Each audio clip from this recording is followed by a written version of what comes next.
Americans or Europeans still think Turks travel by camel. Or let me ask this. In an episode of Red Kit encounters a man wearing a turban. So who is this man? The answer to these questions is again hidden in history.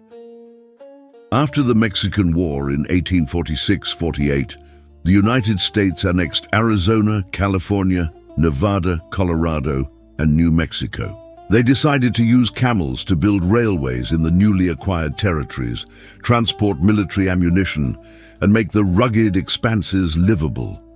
Americans called camels ships of the desert. To procure these animals, which can withstand harsh natural conditions, they came to Istanbul and knocked on the door of the then Sultan Abdülmecid. Abdülmecid authorized this trade, and camel trade between the Ottoman Empire and America began.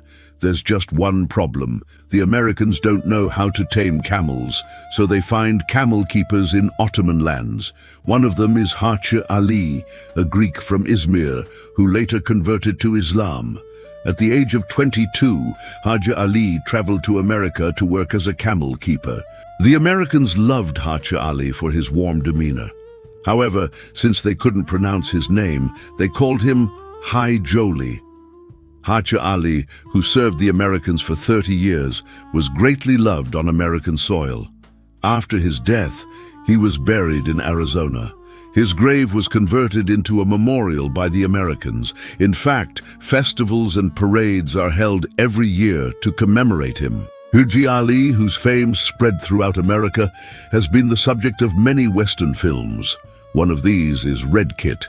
Hacı Ali became so famous in America that the mention of camels immediately brings Hacı Ali to mind. And Hacı Ali was also an Ottoman. Consequently, Americans associate the Ottoman lands with camels. This belief has spread to Europeans through the Americans. In other words, the reason Westerners still think of Turks riding camels in the streets of Istanbul is because of Hacı Ali. Or, as they call him, Hacı Ali, worked as a camel handler in America for years.